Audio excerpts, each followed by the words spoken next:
kings that appears in the vision. The physical appearance or the physical country of Israel, as we know it today, is already in existence. As you are probably aware, Israel was established as a nation in 1948. The two leaders that I saw in the spirit, one being the king of Israel, the other a king south of Israel in the Gaza Strip, who represents the Palestinians, will confront one another. As of now, Yasser Arafat is the leader of the Palestinian Liberation Organization, or PLO. This young black man may be the future PLO leader or the leader of the Palestinian country he represents in the vision. The place I saw the young black man south of Israel would have placed him in the Gaza Strip. Although at the present time there is no Palestinian state, country, or self-rule in the Gaza Strip, there will be. Watch how God works with the attitudes of the Palestinians and Israelis to establish a Palestinian state. The Palestinians will recognize the right of Israel to exist, and the Israelis will recognize the right of the Palestinian statehood. Both parties will begrudgingly concur. God is elevating black men in America and throughout the world and placing them in positions of leadership. Watch and observe the placement of black men in positions of power and authority in the next few years. Black people in America will gain the respect of many world leaders because of their newly acquired economic and political positions. Unlike before, the concerns of black people will be given serious consideration before political decisions are made.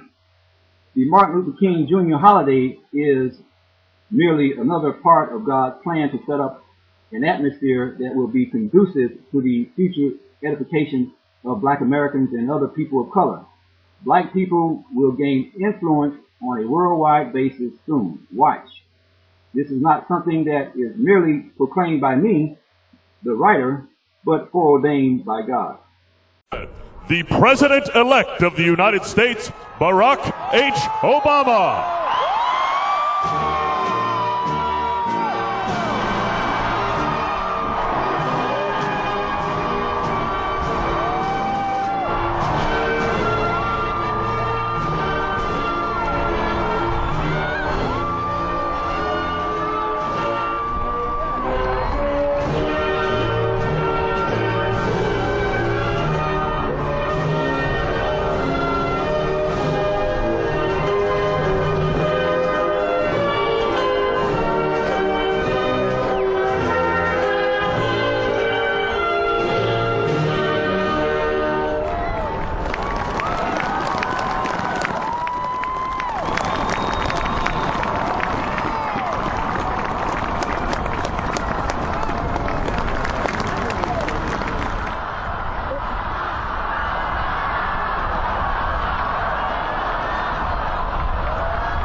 Well, this election generated unprecedented interest here in this country. It was also closely watched by people all around the world. NBC's Jim Maceda has the international reaction. Jim, good morning. Good morning, Meredith. Well, Obama mania actually started here in Europe, so it's no surprise that here and around the world this morning, people are happy and excited that their man has won.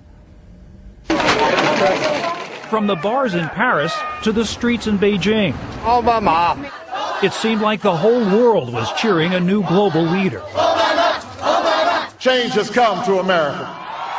Obama's message resonated across continents and time zones. Obama, go! This morning, British Prime Minister Gordon Brown called Obama's election historic. I know that the values we share in common and the policies on which we can work together will enable us as two countries to come through these difficult economic times. After 8 years of strained relations with the Bush administration, many Europeans are thrilled by America's new face, black and white, already bringing the U.S. closer to the world. C'est formidable, ça. In Obama's ancestral village in Kenya, his half-brother and step-grandmother could barely believe the news. NBC's Ron Mott was there. It is here where his father is buried, and these folks in this tiny village of about 1,000 people waited all night for this moment. Other voices were more sober. It's going to be a big job. He's going to need some big shoulders. Obama inherits 2 costly wars in Iraq and Afghanistan. I applaud the American people for their courage. Today, Afghan President Hamid Karzai congratulated Obama on his victory, hoping that translates into peace. But even in hot spots like Iraq and Israel, there was joy and relief and hope that one man's victory might change the world. President Obama will likely get a long honeymoon with Europe and beyond, but Obama's biggest hurdle, analysts here say, will be coping with the world's impossibly high expectations of him. Meredith? Thanks very much, Jim. The celebration was like no other in Barack Obama's hometown. Supporters packed Grant Park by the tens, if not hundreds of thousands, to watch America elect its first ever black commander-in-chief. The supporters here inside Hutchinson Field cheered and cried as they watched their hometown candidate become the next president. Barack Obama returned to the place where he calls home, Chicago. It was just down the road in Springfield, Illinois, that the Democrat kicked off his bid for the White House in February of 2007. If there is anyone out there who still doubts that America is a place where all things are possible, who still wonders if the dream of our founders is alive in our time, who still questions the power of our democracy, tonight is your answer. The son of a white mother from Kansas and an African father from Kenya became the country's first black president-elect in a runaway victory over Republican John McCain. It was the longest and most costly presidential campaign in American history, 21 months long and hundreds of millions of dollars. But Obama was able to reach out to voters with his themes of change and hope. It's been a long time coming, but tonight, because of what we did on this day, in this election, at this defining moment, change has come to America. The change comes during the lifetime of some elders who grew up during segregation. Someone told me that Rosa Parks sat down so that Martin could stand up and march. And Martin stood up and marched so that Obama could run.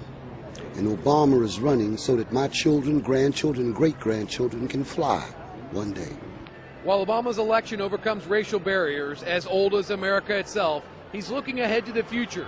He has said his first order of presidential business will be to tackle the American economy, and he's pledged to withdraw most of U.S. troops from Iraq within 16 months. After tonight's celebration winds down, President-elect Obama and his team begin their journey to the White House. And President Bush has personally assured Obama that his transition to the White House will be a smooth one. Barack Obama and Joe Biden take office on January 20th. A hand clap from Donald Brazil over in the corner here. And in just thinking about this moment, George and Diane, the great document of the United States, the Declaration of Independence, says we hold these truths to be self-evident, that all men are created equal. That was 232 years ago. This country has not been so good in living up to that ideal. Tonight, we take a giant step in that direction. And whether you support John McCain, and so many millions do, and he has run a good campaign and is a genuine American hero, or whether you support Barack Obama, you cannot help but see and feel the history of this man.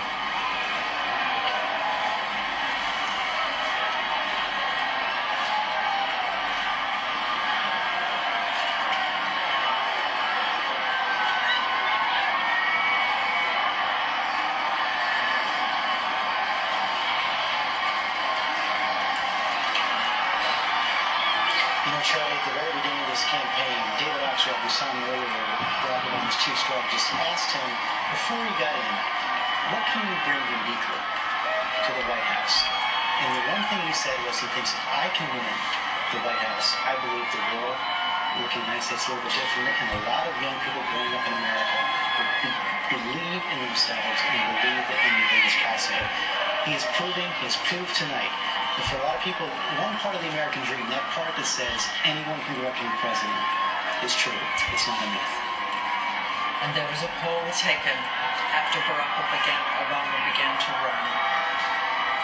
46% of white Americans have said, my child could be president. Well, now 64% of African Americans say, my child could be president.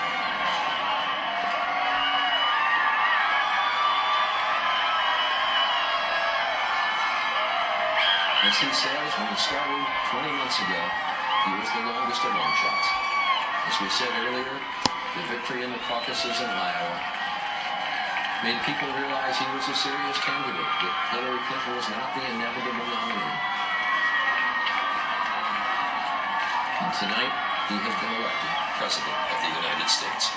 We can say that because ABC News is ready to project that California will go to Barack Obama, 55 electoral votes.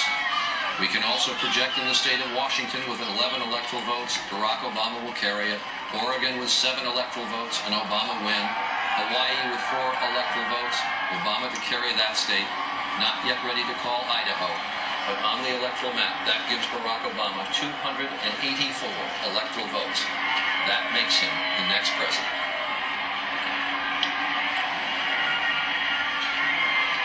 You watch the celebrations, Morehouse College in Atlanta, the college from which Dr. Martin Luther King graduated, the celebration in Grant Park, the celebration here in Times Square.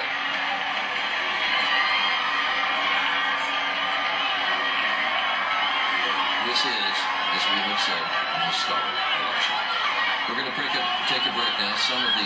Just a brief break. Control room is yelling in my ear, not a break, not a break. No, it's just for a couple of seconds. Local stations, some local stations around the country are going to cut away for local news. We will continue covering this election. And I should mention, by the way, the electoral vote count is now 297. We can project the state of Virginia will also go for Barack Obama. A state that has voted Republican, as we've said in the last case. But a state tending Democratic, a state now with 2 Democratic. Are you prepared to take the oath, Senator? I am. I, Barack Hussein Obama, do solemnly swear. I, Barack Hussein Obama, do solemnly swear. That I will execute the office of President to the United States faithfully. That I will execute the office of President of the United States. The office of President of the United States faithfully. And will, to the best of my ability. And will, to the best of my ability. Preserve, protect, and defend the Constitution of the United States. Preserve, protect, and defend the Constitution of the United States. So help you God. So help me God. Congratulations, Mr. President.